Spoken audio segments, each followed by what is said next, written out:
Hi guys, this is Crystal and I am off to Shambhala here on YouTube, and this is another episode of Reseller Shop Talk.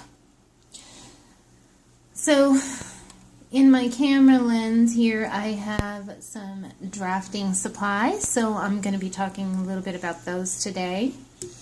And there's a couple things here that are good to list. If you find them, pick them up. If you can get them cheap enough, really.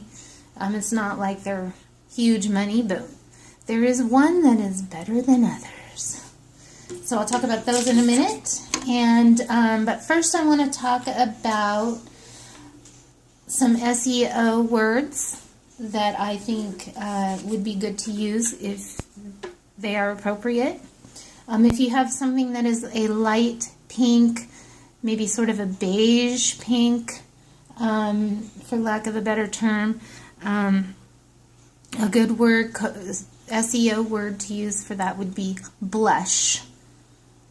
And then also along the same lines of color, olive green, camo green has camo, olive. Those have always been pretty good, but there's blush and olive seem to be trending right now.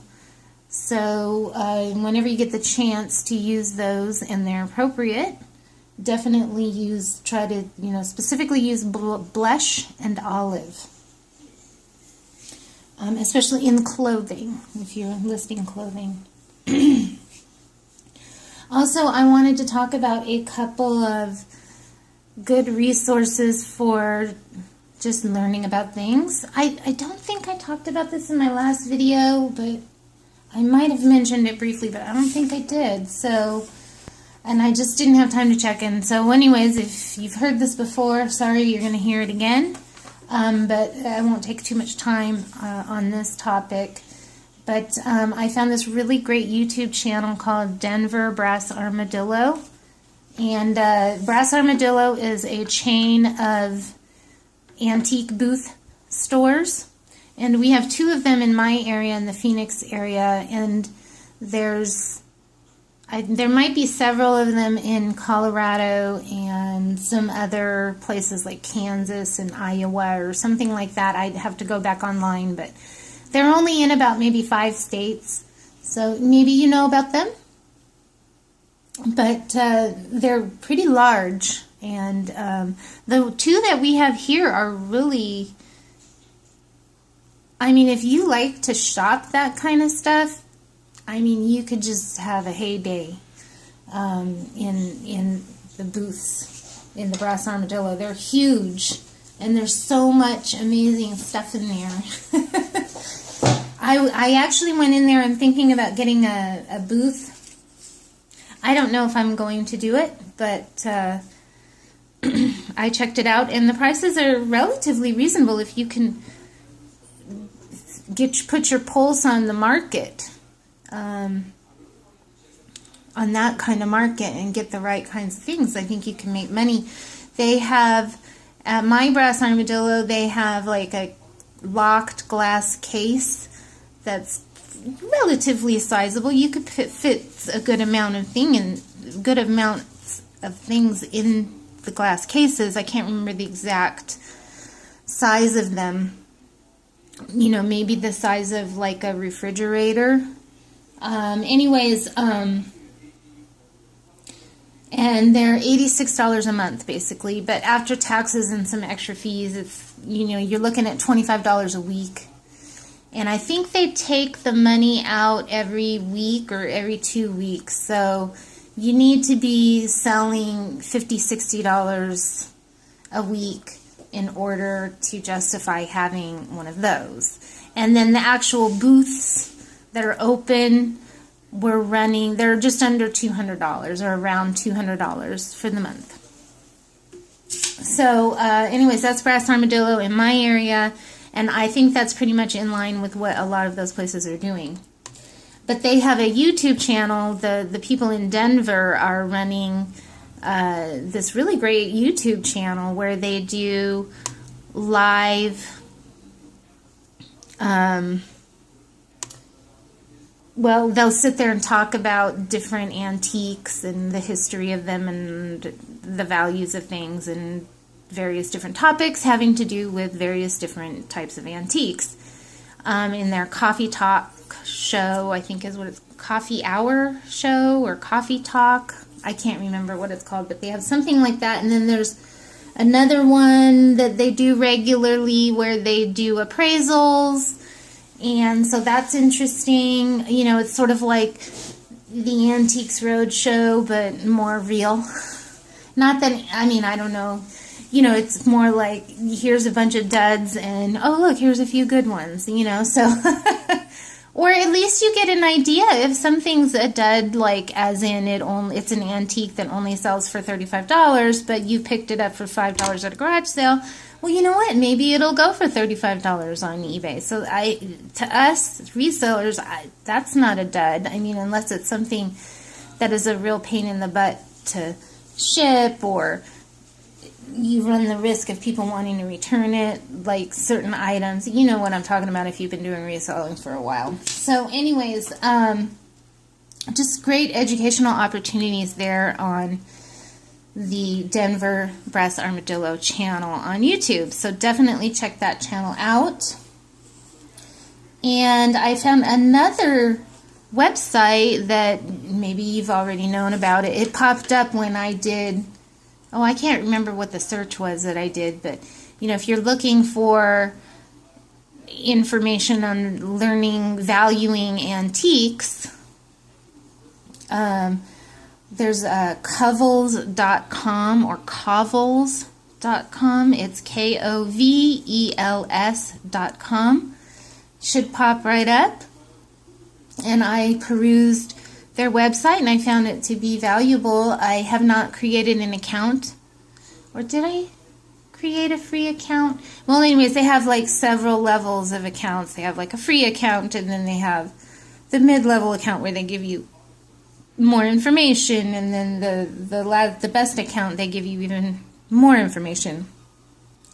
So it's very much like that Worth. I mean, I don't know the difference between Covels and WorthPoint. I would like to eventually subscribe to both of them and maybe do a comparison.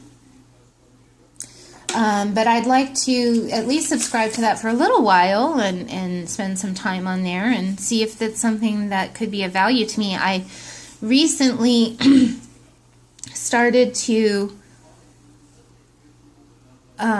bid on some stuff at a local auction here in Phoenix, and I'm hoping Saturday that I will win a couple of my auctions and I will be able to go pick up my stuff.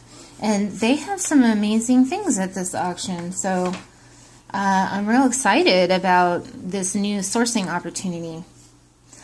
And of course the auction house is really close to my house. It's maybe 20 minutes away at most, maybe 6 or 7 miles, I don't know, maybe 10.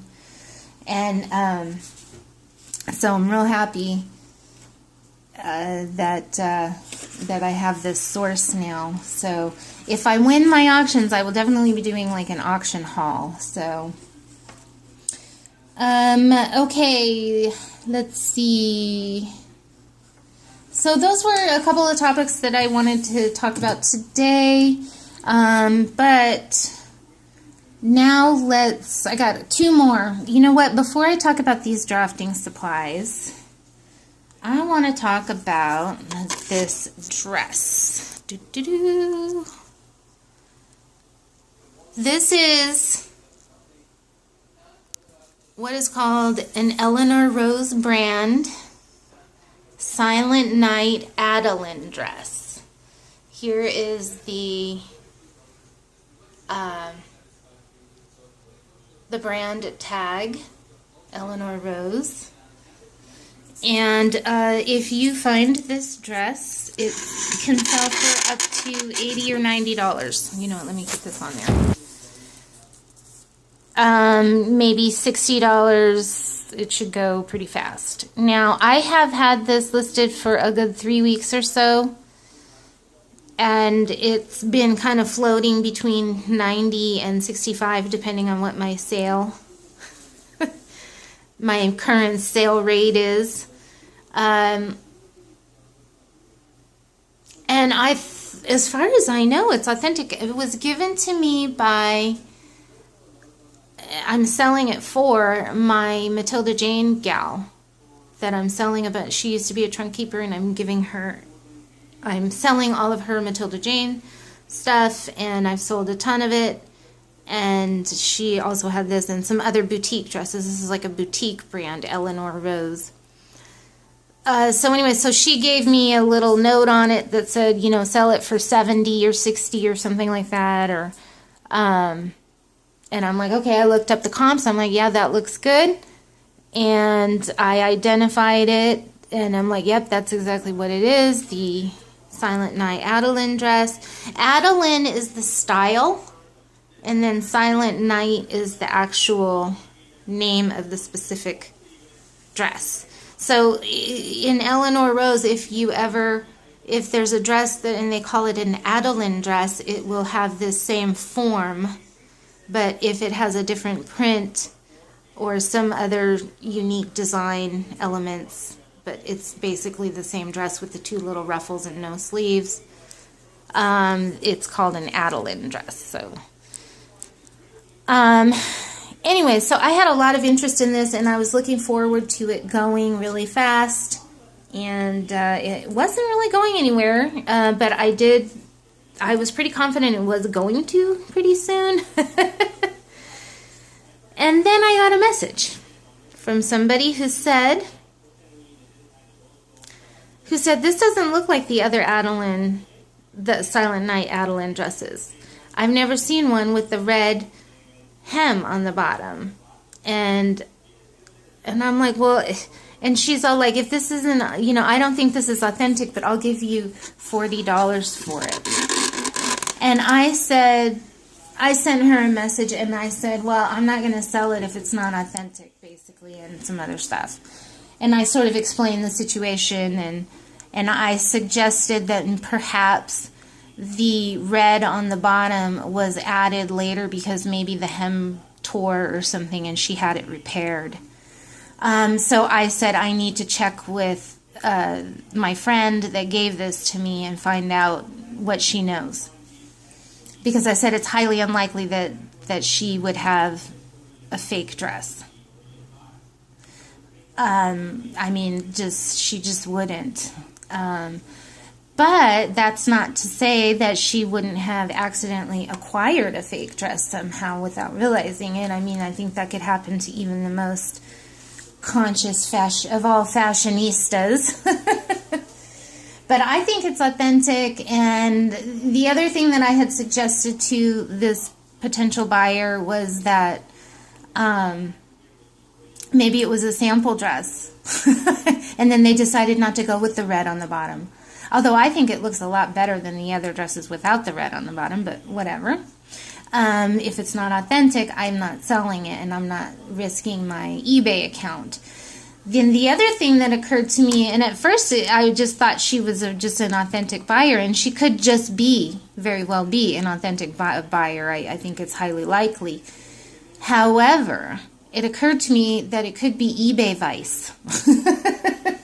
You know, I'm sure there are people, whether eBay hires them or it's just people that make it their business to go around eBay looking for fake stuff. And then they try to entrap people.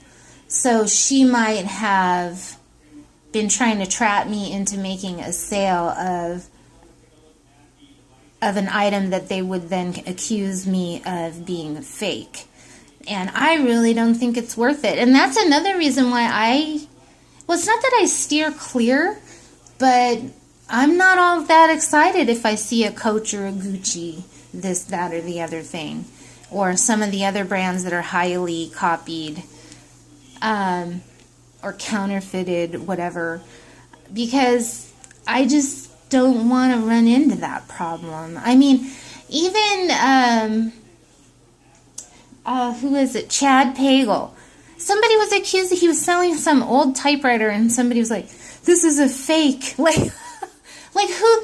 Nobody back in the 60s was making fake typewriters, I don't think. Like, seriously. I mean, I don't know. I just, whatever. That just is crazy to me. But I remember when he was talking about that story. Oh my gosh. Anyways. And then also Nicole State has talked about that. She's like, no, this is authentic. Like, but she doesn't get into it with her. And some people are just like, no, they, you know, some people go crazy over that. So you got to be careful. And I just took this down, and that was that. So just be careful of falling into something like that, where somebody is telling you that something is probably fake, but they'll buy it anyways. I don't think it's a good idea to go there. It's not worth it. I mean, you're going to, whatever the profit is, even if it's, you know, the profit's $60, you know, if you're doing $2,000 or $3,000 a month on eBay, or even if you're doing $1,000, it's not worth like one stupid freaking $50, $60 transaction. It's not even worth like $1,000 transaction. Anyways, okay, so let's get down to the nitty-gritty. This is my zhuzh. So if you happen to get any kind of drafting supplies and you want to know what it is, hit me up. I used to do architectural drafting, and I did landscape design. And there's no reason, and I've done like a lot of interior elevations and things like that over the years. And so I know about a lot of the tools that were used if you were not utilizing the computer. And people are still using these today. I think mostly artists, though. There's a lot of artists, but there is still a little bit of hand drafting going on, but the majority of like finished drafting designs are usually done, especially in architecture and engineering, are done on AutoCAD. There's another one called Chief Architect that's really, really neat. If any of you are into playing around with these really cool programs, you can get a free version of, at least you were about 2 or 3 years ago. 3 years ago, I think it was. I got Chief AutoCAD like for a month for free, and they had this tutorial, and you could do a 3D house. Oh my gosh, it was so much fun. I did it in a weekend. I went through the whole thing in one weekend, and I created this really awesome 3D house. And my dad at the time, he's an architect, and he was like, I'll tell you a story when I'm done, if I have time. I might have to talk about it in another video if I don't have time, but my dad is an architect, and he used computers for many years, and he hates them. And I'm like, but Dad, the new stuff, you don't even understand. It's so cool. I tried to tell him to try out the Chief Architect, but he's just convinced that it's horrible. And I'm like, it is amazing what it does. It's so much fun. And I tried out Chief Architect because I was talking to an architect about possibly doing some work for him, and he said that if I had Chief Architect and could do Chief Architect, he might use me for some things, but because that's what he used, was Chief Architect over AutoCAD. And it syncs with AutoCAD as far as I remember what he told me, but I can't say that for sure because I've never actually tried to share files between the two programs. But yeah, Chief Architect's really cool. And there's other ones too. It's just, I just happen to know that one. Okay, so first off, these are erasers that you would put in a machine that is it's called an electric eraser machine. And it's really cool. And when you turn it on, it sounds like you're at the dentist's office. And it just whirls around really fast, like a drill. And so it makes erasing very easy. And you have to do a lot of erasing when you're doing drafting on a piece of paper with pencils. And sometimes you use pens. Now this one is vinyl. It's made out of vinyl. And these are from the 80s and they're still good. They don't dry out. Have you ever had a pink eraser for school, and then like 20 years later you found it like in the back of your drawer and it's all dried up, so you just throw it away. Well, this is one of those. This was a pink eraser that has been sitting in the back of a drawer of all of my drafting supply stuff, and it's all dried up now, whereas this is still good. Now this is one that, this one was in the box, had stayed in the box its whole life. This one did not stay in the box its whole life, and it has become discolored. But I don't think it's really changed the texture or the functionality. So I am going to try to sell these two things together as a lot. This one is used too. I used this when I worked in the field. Now, the reason that these are vinyl instead of like regular pink eraser is because they are used on Mylar for removing things like ink or ink type substances from vinyl or plastics. Actually, you know what? These might be good for removing ink on plastics for eBay. Like, if you know how sometimes you buy stuff and somebody wrote on ink on something and you just want to get it off, and you try alcohol or this or that or the other thing and scrubbing and scrubbing and scrubbing. Well, I wonder if this might work. You know what? Before I sell these, I might try that. But I need to get a new machine, a new erasing machine, because my old one sort of broke down and I just ended up getting rid of it. Maybe before I sell these, I should see if that would work. Or I'll just sell this one. Now, I could probably get $10 for just this one eraser. You could get, if you had a whole pack, you could probably get 50, 60, maybe even more if you had a 10-pack of these erasers. And you would market them, or as, you know, for artists that need to buff or do detailed work on sculptures, for metal buffing, removing ink on plastics, whatever. I mean, this is just like for artists use these, from what I understand nowadays. But of course, you would want to make sure to mention that this is for Mylar, and it's not. You want to make sure to tell people that it's not for getting pencil or graphite off of like regular bond paper. That's what the pink ones are for. Now, if you happen to have an electric eraser, I don't think they're going for much on eBay, but the market could have changed. I didn't look at that right before I did this video, but a couple years ago, the actual electric erasers really weren't going for all that much. And they used to be like $100 new, like back in the day. It's so funny that these are like 10 times as much as they used to be. And the electric erasers are like just a fraction of what they used to be, the actual machines. Just so funny how things work. But they don't make these anymore. Now they do make, and I think I started to mention this earlier, like regular erasers, and they're white, which actually I think is better than the pink.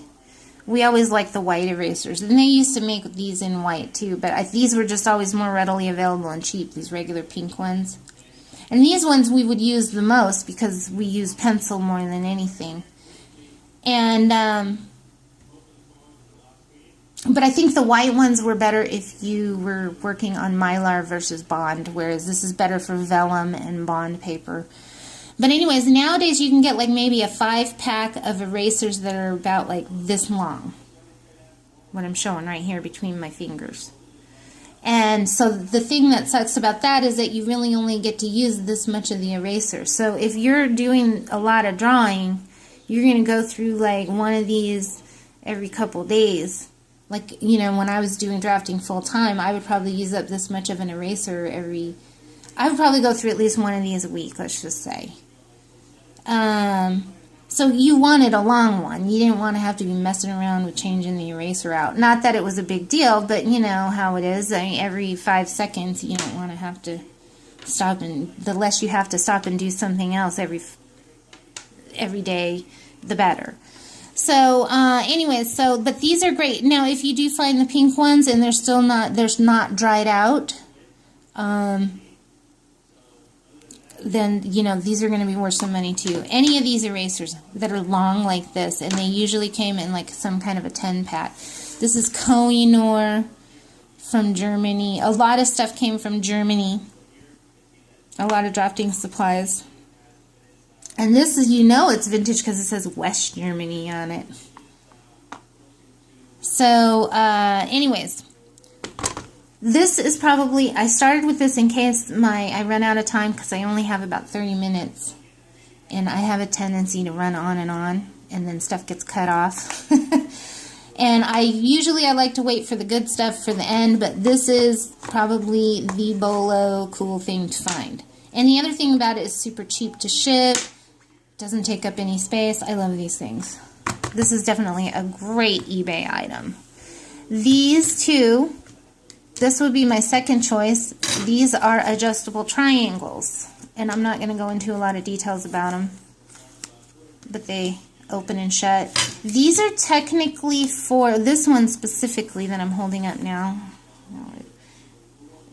is for ink, but you can use it for pencil if you need like the longer line. Typically when I would be actually doing regular, you know, drafting all day long, like this would be the first go-to size of adjustable triangle, and I would use the adjustable triangle a lot because most of your lines are going to be like this big or smaller, you know, so you didn't need this huge honkin' triangle, but when you needed a big long line, it was nice to have one of these. So that's why this one is in really great shape, because I probably use it like 3 times the whole time. I probably use it a little more than that, but you get the gist. So these you go for $20 on eBay. That's my point. If you find them, these should be listed separately. Like, you can sell these alone. I might try to sell both of these for like maybe 25 or 30 together. I don't know. Because does this one have a brand? Alvin. Okay. I'll need to look this one up specifically, but this one should go for $20 all on its own.